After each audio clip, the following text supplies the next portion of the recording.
You know, when you look up at the night sky, it's almost impossible not to wonder, is there anyone else out there? It's a fundamental question, isn't it? And for this deep dive, we've got, well, quite a stack of really compelling accounts. Stuff that suggests we might not be alone. And perhaps haven't been for quite some time. Exactly. We're going to be exploring documented UFO sightings, alleged encounters with humanoid beings, reports from all over the world going way back. We're drawing from declassified files, loads of eyewitness testimonies, military reports, civilian accounts. It's a real mix. Some pretty extraordinary claims in there, too, like abductions, even physical evidence. That's right. So our goal today isn't really to say yes or no to any of this. No, definitely not. It's more about navigating through these fascinating accounts, looking for patterns, maybe, or unique details. Yeah, trying to offer you a more informed perspective on this whole endlessly intriguing subject. Exactly. Understand what the stories tell us, or maybe just what questions they leave us with. Okay, let's kick things off. Maybe look at some of the earlier stuff, especially where the military got involved. Good starting point. Yeah. Because it wasn't always, the classic flying saucer image we have now. Right. Let's start with one that sounds almost like a Cold War spy thriller. Kapustin Yar, Russia, 1948. Ah, Kapustin Yar, a top-secret Soviet missile site. Their version of Area 51, maybe? Something like that. Highly sensitive. And the story goes, radar picked up a high-speed unknown object. So they scrambled a fighter jet? They did.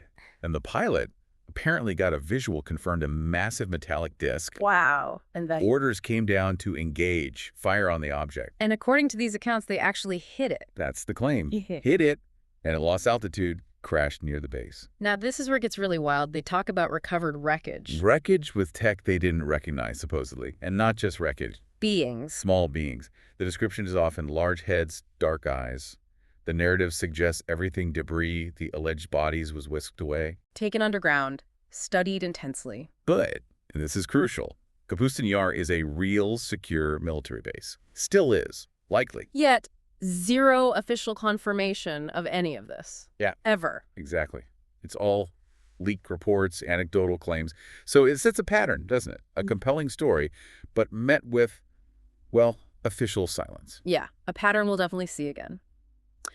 Okay, fast forward just a few years. 1952, the Washington, D.C. UFOs. Right over the Capitol. Oh yeah, this wasn't some backwater sighting. 2 consecutive weekends. Radar lit up at National Airport and Andrews Air Force Base. Multiple objects. And these things weren't behaving like planes. Erratic movements, super high speed. And totally ignoring air traffic control. Plus, it wasn't just radar blips. Commercial pilots were seeing them too. Flashes of light, objects darting around in ways that just weren't possible then. So the military response. Pretty significant. They scrambled F-94 interceptor jets, top-line fighters back then. And the fighter pilots actually saw them, made contact. They reported visual contact, yeah. Saw the lights, saw the objects, confirmed the weird movements. So what was the official story? Couldn't just ignore that. Well, General Sanford held a big press conference. The explanation was less dramatic. Pranks, maybe misidentified aircraft, or even unusual electrical phenomena, weather inversions. Feels like a bit of a convenient explanation, maybe. Some certainly felt that way. It didn't quite satisfy everyone who saw something. Okay, let's jump ahead again. 1976, Tehran. The Tehran UFO incident. Another fascinating one. Starts with multiple civilian reports. Again, strange lights doing impossible maneuvers. And this time, the Iranian Air Force got involved, sent up F-4 Phantoms, pretty advanced jets. Very advanced for the time. They dispatched 2 of them. And what makes this case stand out is the jets had problems, right? Big problems. Both F-4s reportedly experienced major system failures as they approached the object. Communications, weapon systems went dead. And both planes. On both attempts to intercept, yes. One pilot even described a beam of light coming from the UFO. They also saw smaller lights buzzing around the main object. Then, just as suddenly, the systems came back online, but the objects just shot upwards and vanished. Gone. That suggests, could it be electromagnetic interference? Or something more deliberate? Those are the questions, aren't they? It's hard to explain away simultaneous critical system failures on 2 separate advanced aircraft purely by coincidence. Okay, so we've got these military encounters, radar trackings, pilot sightings, but our sources also dive into encounters with actual beings. Right, and that's where things often get even stranger, more personal. The presence of humanoid figures is a really significant and sometimes unsettling part of these reports. Let's start with one from Spain, also 1976, interestingly. The being of the Spanish airbase. Talavera La Real Air Base. This one has some truly bizarre details. Soldiers on patrol hear static, a weird beeping sound. Then a light just enters the base perimeter. And then they see it. A figure, but not just any figure. Towering, apparently. Yeah, descriptions mention elongated arms, a green glow. Some even say maybe a metallic suit, a black helmet. And the guard dog with them. It just stops, won't go further, like it hit an invisible wall. That is so weird. Blocked by nothing they could see. And then the encounter escalates. The being makes a sudden move. And one of the soldiers just collapses. Collapses. The others panic, open fire. Hundreds of rounds, supposedly. Would do anything? The reports say the green glow just intensified, and then, poof, vanished. But the aftermath.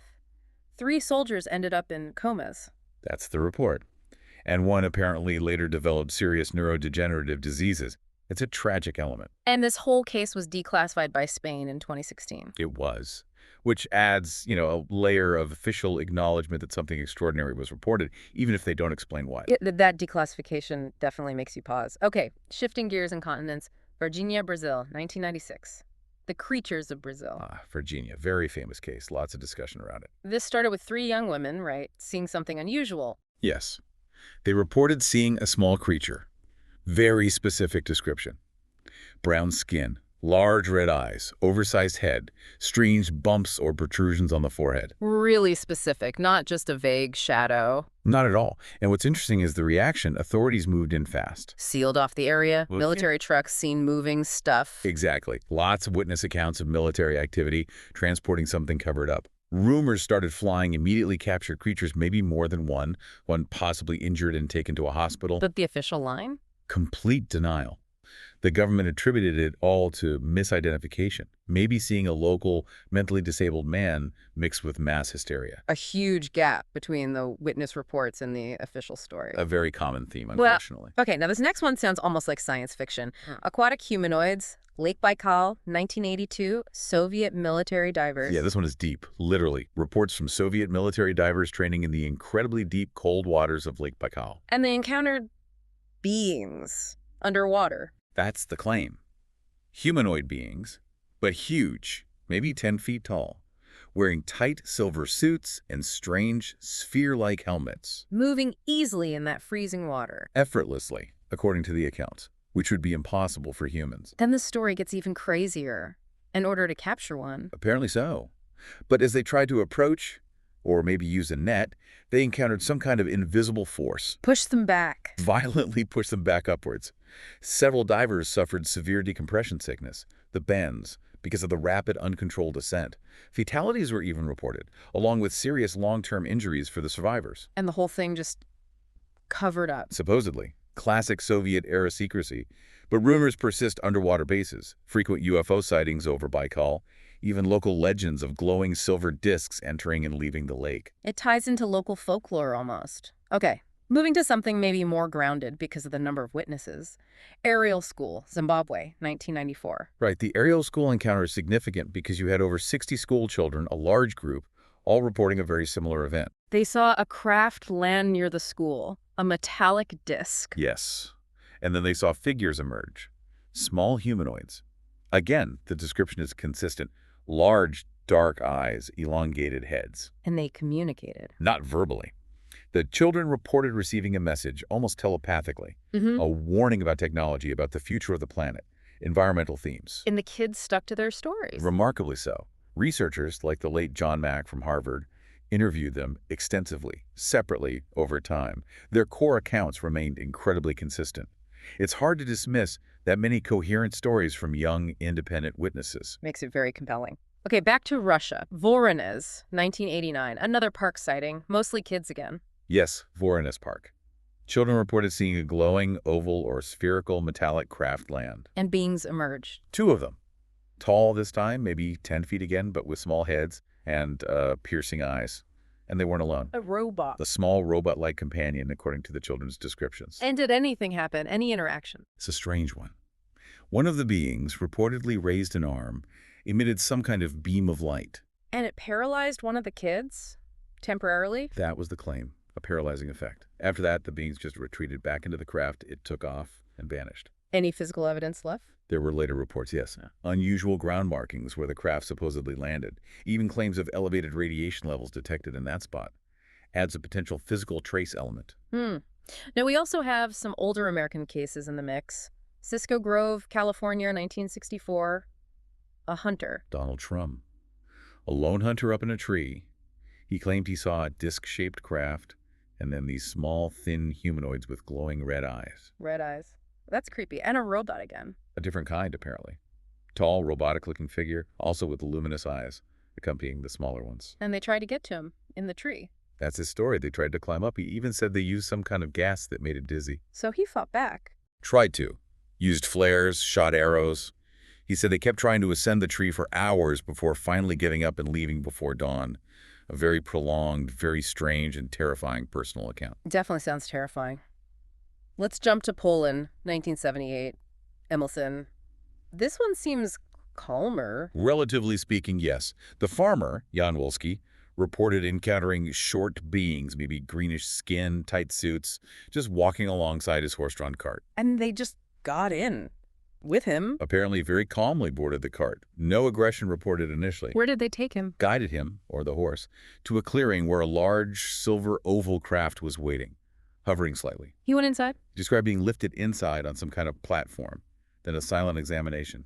Advanced instruments, he said. They're gentle. And they just let him go. Returned him gently to the ground, made some kind of farewell gesture, and the craft departed. What about afterwards? Did people believe him? Well, strange imprints were found at the supposed landing site, and psychological evaluations were done on Wolski, which concluded he seemed honest, that he believed he was recounting a real experience. Doesn't mean it happened, but means he believed it. Interesting. Okay, more recent UK stuff. Wigan, 2003. Yeah, this comes from a declassified UK Ministry of Defense file. A witness reported seeing a whole squadron, like 17 oblong craft in a V formation. 17. Wow. And beings, too. That was the claim.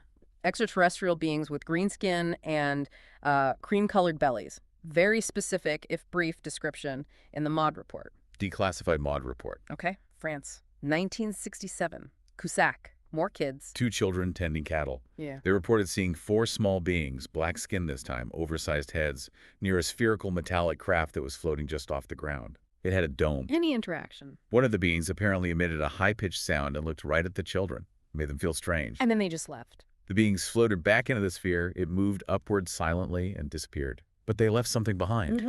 A strong smell, like sulfur, at the spot where it had hovered.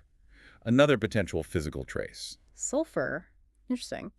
Okay, one more in this beings category. Kofu, Japan, 1975. Right. 2 young boys this time saw a glowing disc land in a vineyard. Orange light. And beings. 2 short beings. Brownish skin, large heads, long ears, long arms, wearing something like glowing uniforms. Glowing uniforms. Holding anything. One was holding some kind of device that emitted light. And one of the beings actually touched one of the boys. What happened? The boy reported being momentarily paralyzed. Just couldn't move. Then the beings got back in the craft, it ascended swiftly and vanished. So many varied descriptions of these beings, but some themes. Unusual proportions, sometimes interactions, often leaving witnesses stunned. Absolutely. The variety is huge, but there are these recurring threads: large heads, large eyes, unusual skin, sometimes technological devices, nonverbal communication. Yeah. It's a lot to unpack. It really is. Okay, now we need to move into maybe the most controversial part of all this. Alleged alien abductions. Yes. This is definitely where the claims become intensely personal, often traumatic, and face the most skepticism. But they are a significant part of the overall phenomenon reported in our sources. Travis Walton, 1975. That's probably the most famous one, right? Made into a movie, even. Extremely well known. Walton was part of a logging crew in Arizona. He reportedly got out of their truck, walked towards a hovering disc, And got zapped. Hit by a beam of light. That's the story. Struck by a blue-green beam, thrown back, fell motionless. His crew panicked, fled the scene. But they came back. They did, after composing themselves. But Walton was gone. The craft was gone. Huge search followed, right? Massive search effort. Then, 5 days later, Walton reappears, disoriented at a gas station miles away. And his story of those 5 days. He described waking up inside what he believed was the craft. Brightly lit room, saw short beings, large eyes, bald heads. The Gray's archetype, really. And then others. He then described seeing more human-looking figures, but wearing helmets, who moved him. Then a mask was put over his face. He lost consciousness. And the next thing he knew, He's waking up, walking along a highway, seeing the UFO hovering above before it zipped away. It's an incredible story. Very detailed, very debated. debated is an understatement. Okay, going back further, Barney and Betty Hill, 1961, kind of the abduction case that started it all in the public consciousness. Absolutely foundational. They were driving home through New Hampshire, saw a strange light following their car. Barney got out to look with binoculars. Yes, and reported seeing a large, disc-shaped craft hovering close. He claimed he could see humanoid figures inside, looking back at him. Felt they were going to be captured. And then, missing time. Strange occurrences. They arrived home much later than expected with no memory of a period of the drive. Their watches had stopped. Barney's binocular strap was broken. Betty's dress was torn. Things they couldn't explain. And the full story came out under hypnosis. Yes. Regression hypnosis sessions conducted later. Betty recalled being shown a star map, later controversially interpreted by some as the Zeta Reticuli system.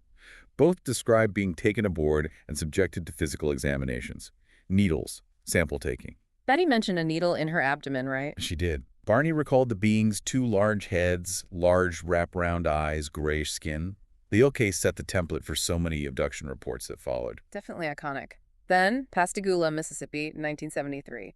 2 shipyard workers fishing. Calvin Parker and Charles Hickson, fishing off a pier when they heard a buzzing sound, saw an oval craft descend. Blue lights. And beings came out. Different description this time. Very different. 3 beings. Grayish, wrinkled skin. Elongated limbs, claw-like hands, no visible eyes apparently, but strange cone-shaped protrusions where ears and a nose might be. Almost robotic looking. And they took them. Floated towards them, carried them inside the craft without resistance. They felt paralyzed. Separated, examined. Yes, they were separated. Both described medical-type examinations. Hickson specifically recalled being scanned by a large floating eye-like device. Then they were just floated back out, placed back on the pier. And they went to the authorities. They did, clearly terrified. The sheriff initially suspected a hoax, but their distress seemed genuine. They later passed polygraph tests, suggesting they believed their story. Polygraphs aren't foolproof, but it adds weight. Okay, one more abduction account. Allagash, 1976, 4 friends. 4 friends on a canoeing trip in Maine, camping by the Allagash waterway, saw a bright glowing object over the lake one night. And a beam of light. An intense beam shot down, engulfed their canoe. Their next memory was being back on the shore, the campfire having burned down much more than it should have. Missing time again. Nightmares followed. Recurring nightmares for all 4 men, featuring beings and examinations. Years later, under regression hypnosis, they all independently recalled similar scenarios, being taken aboard a craft, undergoing medical procedures. By who? Humanoid beings, again with the large, black, insect-like eyes, extracting skin samples, fluid samples, classic abduction motifs. These abduction stories, they're incredibly consistent in some ways, yet so bizarre, always involving missing time, examinations, specific types of beings. That consistency across unrelated cases is one of the most puzzling aspects, whether it's psychological, sociological, or something else. It's a persistent part of the UFO narrative in our sources. Okay, let's shift focus a bit.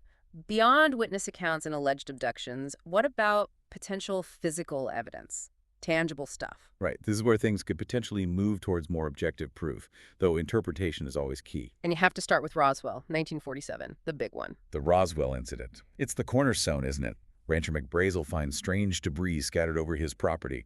Metal foil, beams, unusual material. And the military initially announces they've recovered a flying saucer. That infamous press release from Roswell Army Airfield. Huge news, briefly, that almost immediately retracted. Oops, sorry, just a weather balloon. It's just a weather balloon. But people involved later said otherwise. Major Jesse Marcel. Decades later, yes. Marcel, the intelligence officer who handled the debris initially, went public, claiming it was not a weather balloon. Described material unlike anything he knew, foil that remembered its shape, beams with strained symbols. Claimed a government cover-up. And then came the stories of bodies. Alien bodies. Later witness accounts emerged, some secondhand, some deathbed confessions, alleging small, non-human bodies were recovered too. The local mortician, Glenn Dennis, claimed the military inquired about child-sized coffins around that time. So what's the official counter-narrative now? The Air Force released reports in the 90s aiming to debunk it all. The debris was from Project Mogul, a top-secret high-altitude balloon project monitoring Soviet nuclear tests. The bodies, they claimed, were likely misremembered crash test dummies used in later high-altitude experiments. So, competing narratives. Secret balloon project versus alien craft. Cover-up versus misinterpretation. It's a tangled mess, honestly. But the persistence of the eyewitness accounts, the initial military confirmation, however brief, it keeps Roswell alive as the quintessential UFO mystery involving alleged physical evidence. Definitely. Okay, let's jump to the UK, 1980. Rendlesham Forest, often called Britain's Roswell. Right, near RAF Woodbridge and RAF Bentwaters, bases used by the U.S. Air Force. Military personnel saw strange lights descending into the forest over multiple nights. And they went in to investigate. Security patrols went in. They reported finding a craft, triangular-shaped metallic sheen hovering just above the ground, pulsating lights red-blue. And someone touched it. Sergeant Peniston. Sergeant Jim Peniston claimed he got close enough to touch the craft's surface, felt warm, smooth. He also reported seeing strange symbols like hieroglyphs on its side, which he sketched in his notebook later. And then it just took off. Ascended rapidly, silently, and vanished. What did they find afterwards? On the ground? They found triangular depressions in the ground where the object had apparently hovered or landed, damage to nearby trees, and, significantly, later checks reportedly found abnormal radiation levels in that specific spot. Radiation, that's physical evidence. What did the military say officially? The official line downplayed it significantly. Misidentified lights from a nearby lighthouse, perhaps stars seen through the trees, despite multiple high-ranking military witnesses, detailed reports, and the physical traces. Lighthouse beams don't usually leave ground impressions and radiation, do they? Not typically, no. The discrepancy between the witness testimony, the reported physical evidence, and the official explanation makes Rendlesham extremely compelling for many researchers. Okay, Ubatuba, Brazil, 1957. A crash, but over water. Fishermen reported seeing a disc-shaped craft flying erratically, then exploding in a blinding flash before it hit the water. And they found fragments. Small metallic fragments washed ashore or were recovered from the area. They were sent for analysis. And the analysis showed Exceptionally pure magnesium. Much purer than standard industrial magnesium available at the time, especially in conventional aircraft. high purity magnesium. Unusual. Doesn't prove anything definitively, but it's an anomaly. Exactly. An unexplained material composition associated with a witnessed aerial event. Then there's the Phoenix Lights, 1997, a massive event. Huge. Thousands of witnesses across Arizona saw this thing. A massive V-shaped formation of lights, often described as amber or orange, moving silently across the sky. Was it one object or separate lights? Descriptions varied. Some saw it as a single colossal craft blocking out the stars behind it. Others saw distinct orbs flying in formation. But the scale and the silence were consistent themes. Authorities must have been swamped with calls. Completely overwhelmed. The official explanation came later from the Air Force. Military flares dropped during a training exercise over the Barry Goldwater Range. Flares, did that fit what people saw? Many witnesses strongly rejected that. Flares drift down, they flicker, they aren't typically silent, and they wouldn't usually form such a stable, massive V shape, moving coherently for such a long distance. Even the state governor at the time, Fife Sumington, initially mocked the sightings, but later admitted he saw something similar himself and described it as otherworldly. So another case with a big disconnect between mass witness testimony and the official explanation. A very public disconnect in this case. Okay, Valençol, France, 1965. Another landing with physical traces. Yes, farmer Maurice Mass saw a metallic gray oval craft land in his lavender field. Two small beings emerged. Oversized heads, slender bodies, typical gray-like descriptions. And he interacted with them, or tried to. He approached, but one of the beings pointed a tube-like device at him, causing temporary paralysis or drowsiness. He could only watch as they seemed to inspect the lavender plants before getting back in the craft, which took off incredibly fast. And the evidence left behind, similar to other cases. Very similar to some. Investigators found clear, concentric rings imprinted in the soil where the craft had rested. The ground was hard, suggesting significant pressure. Also, scorched earth within the rings and the lavender plants nearby were withered or showed biochemical anomalies, suggesting exposure to intense heat or perhaps microwave radiation. Ground impressions, effects on vegetation, tangible stuff. Tangible evidence studied by UPAN, the French government's UFO investigation unit at the time, which concluded something significant and unexplained had occurred. Kecksburg, Pennsylvania, 1965. The acorn UFO. or bell-shaped. Witnesses saw a bright, fiery object streak across the sky, changing course and appearing to crash or land in a wooded area near Kecksburg. And people went to look. Yes, first responders, locals. Some reported seeing an object partly buried in the ground, shaped like a large acorn or bell, maybe 10, 12 feet high, with strange markings like hieroglyphs around the base. Hieroglyphs again, like Rendlesham. What happened then? The military arrived very quickly, sealed off the entire area, no civilians allowed near the site. And they took something away. Numerous reports claim an object, covered by a tarp, was loaded onto a military flatbed truck and driven away under heavy guard. Official explanation. Meteor. They said it was just a meteor crash, but they never displayed any recovered meteor fragments to the public, and the descriptions of the object don't really match a typical meteorite. Plus, the speed and secrecy of the military recovery seemed excessive for just a space rock. Seems like overkill for a meteor, another case shrouded in military secrecy. Exactly. The object itself, the markings, the rapid, secure removal, it fuels the speculation. Falcon Lake, Canada, 1967. This one involved direct injury. Stephen McCulloch, an amateur geologist. He was prospecting in the woods near Falcon Lake when he saw two glowing, disc-shaped objects descend. One landed nearby. He approached it. Cautiously. He said it was hot, humming. He saw a hatch open, revealing bright lights inside, heard voices or sounds. He tried to communicate, touched the surface. It was smooth, hot. And then it hurt him. As he stepped back, the craft apparently rotated, and a vent or opening blasted him with scorching hot air or gas.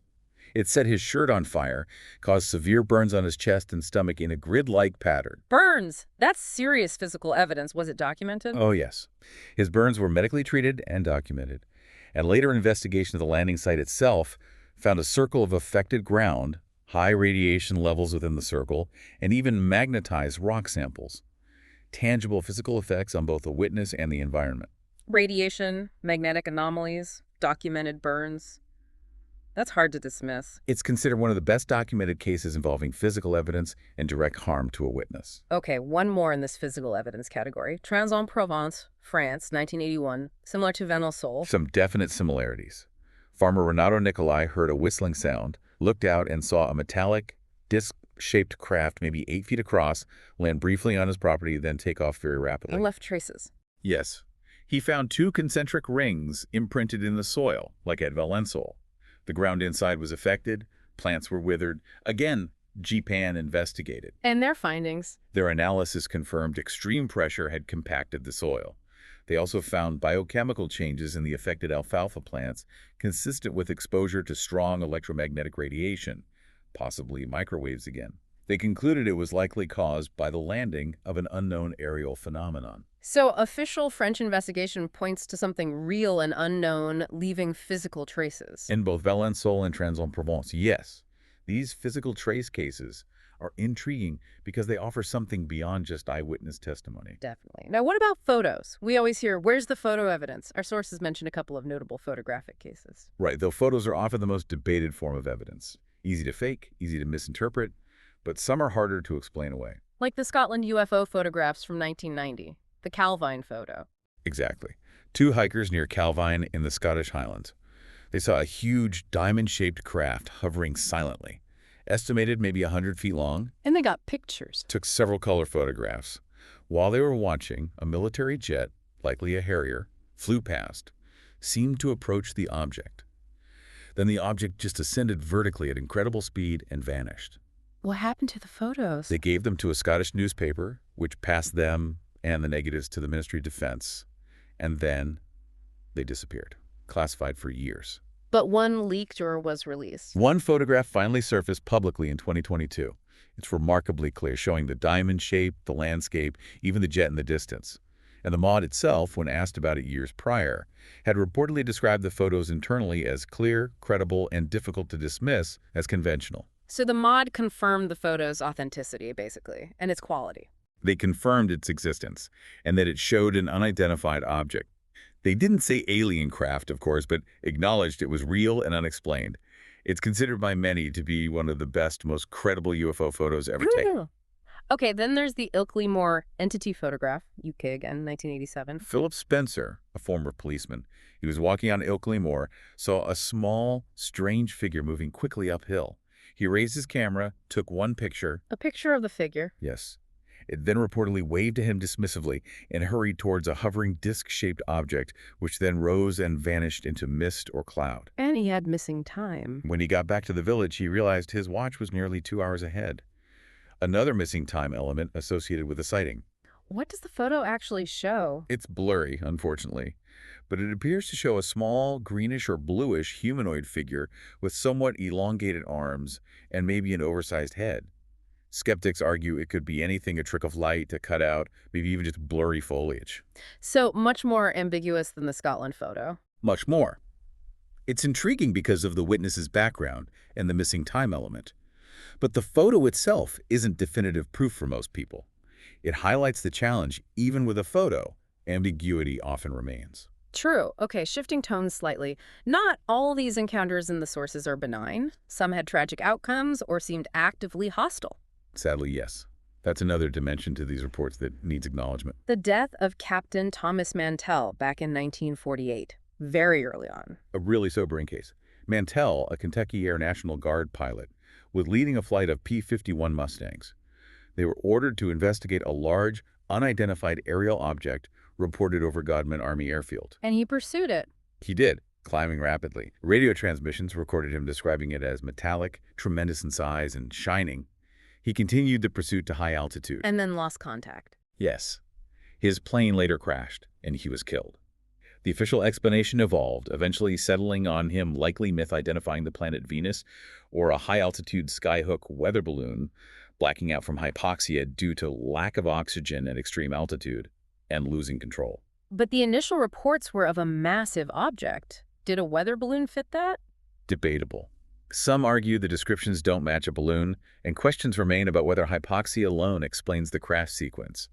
It remains a tragic incident linked directly to the pursuit of a UFO. Raises serious questions about the risks involved. Then there's Brazil again, Colares Island, 1977, the hostile UFOs. This was a period of intense fear on Colares Island.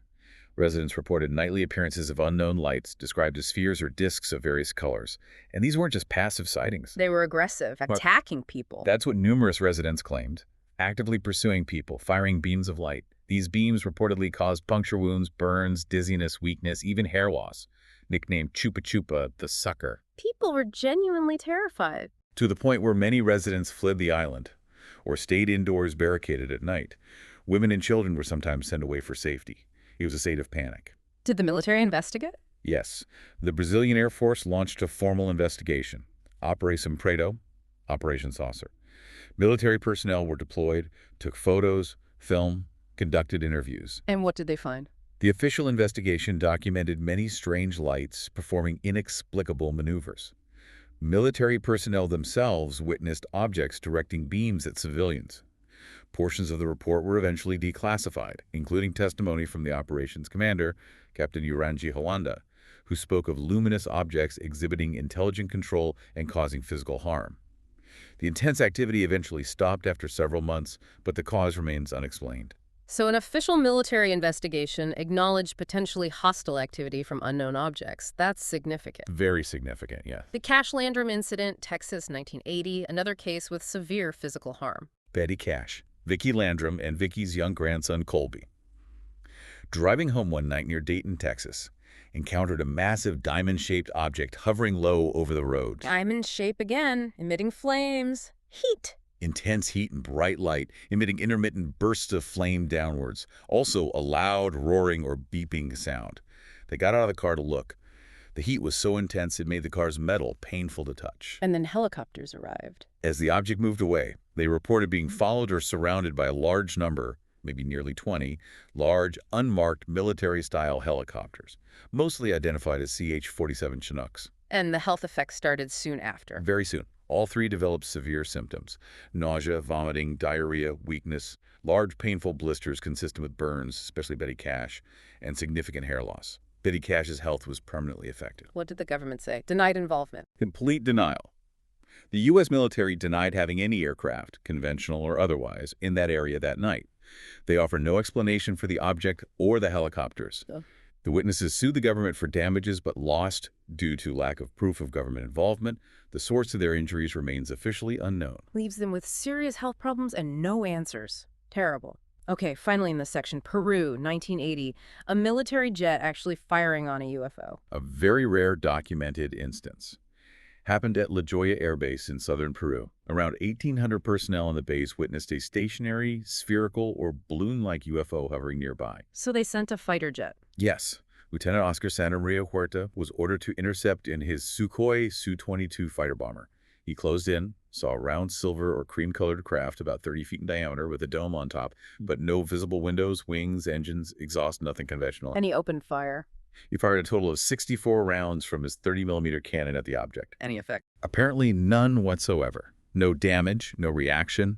The object then simply outmaneuvered his jet with incredible speed and agility, dodging his attacks, before accelerating straight up and disappearing in seconds. Went from near sea level to over 60,000 feet very rapidly. Outmaneuvered a fighter jet after taking direct hits. According to the pilot's detailed report and later testimony, yes. It's a documented case of military engagement with an apparently invulnerable and technologically superior unknown object. These hostile or dangerous encounters, they add a much darker layer to the whole phenomenon. It's not all just lights in the sky. Not at all. It suggests, in some reported cases at least, a potential threat or indifference to human well-being alongside the simple mystery. Okay, let's briefly touch on some older, maybe more historical or folkloric accounts mentioned in the sources. Less verifiable, perhaps, but part of the long view. Right. Looking back further can sometimes reveal intriguing parallels or persistent themes, even if the accounts lack modern investigative rigor. Like the Utsuro-bune incident in Japan, 1803, the Halo ship. A fascinating story from coastal Japan. Fishermen supposedly found a strange, circular vessel washed ashore. Descriptions mention glass windows, metallic panels or bands. And someone inside. A woman. Beautiful, but with strange clothing, red hair extensions, speaking an unknown language, and clutching a box she wouldn't let anyone touch. What did they do? Couldn't communicate, didn't know what to make of her or the vessel. Eventually, they just pushed the Utsuro-bune back out to sea with her still inside. Folklore or forgotten encounter? Most Japanese historians view it firmly as folklore, maybe allegorical. But some ufologists look at the detailed descriptions and illustrations of the craft, the shape, the windows, the metallic parts, and see potential parallels to modern UFO reports. Some even speculate about similarities between the symbols reportedly seen inside the Utsuro-bune and those Sergeant Peniston drew at Rendlesham Forest. That's a stretch, maybe, but intriguing. Connection across centuries. Highly speculative, but it highlights how people interpret old mysteries through modern lenses. We also have some more recent reports of just massive objects. The giant UFO of the Yukon, Canada, 1996. Yes, nearly 30 witnesses across a wide area reported seeing an enormous craft, estimated size of a football field or even larger. Silent, boomerang or V-shaped, with eerie glowing lights, flying low. Football field sized. Silently. Hard to imagine a conventional explanation. Very difficult. And similarly, the colossal craft of Corbridge, UK, 1999. Even bigger. Witnesses described an enormous arrowhead-shaped object in the night sky. Estimates ranged up to the size of 10 football fields. Just immense. The scale is just mind-boggling in those reports. It is. And it's interesting how our source material wraps up by touching on the implications, potential reverse engineering of technology, societal readiness for contact. Right. Framing these historical accounts not just as curiosities, but as data points raising bigger questions about our place in the universe and our potential future. Exactly. It suggests the phenomenon, whatever its ultimate nature, might have profound implications. So as we bring this deep dive to a close, we've really covered a lot of ground, haven't we? A huge range of reported encounters. An incredibly diverse collection, drawn directly from the sources we had. UFOs, alleged beings, the whole spectrum. We've seen the variety different times, different places all over the globe, witnesses from all walks of life, military, civilian. And the descriptions themselves, craft shapes, from discs to triangles to boomerangs, silent movement, impossible speeds, interactions with beings of all shapes and sizes. Yeah, and we definitely saw some recurring themes pop up again and again. Military involvement, definitely. The hints in declassified files, the whiff of cover-ups, whether real or perceived. And the physical traces, ground markings, radiation, weird materials like that magnesium, plus the psychological impact on witnesses, which can be huge. Absolutely. And it's crucial, as we said at the start, to remember the varying levels of credibility here. Ongoing debate, lots of scrutiny. Right. Our aim wasn't to convince anyone of anything specific. just to lay out the information as it appears in these accounts. Let you, the listener, chew on it, consider the possibilities. So maybe a final thought to leave you with, something to mull over. Go for it. Could the sheer volume of these reports, and the surprising consistency in some details across decades, across cultures, from people who couldn't possibly have known each other, could that point to something more complex, maybe more persistent than our usual explanations can handle? It's the accumulation, isn't it? Not just one case. Exactly. What if the truth, whatever that means here, isn't about finding one single smoking gun, one definitive answer? What if it lies more in acknowledging this huge collection of extraordinary, often baffling human experiences? What does that accumulation tell us?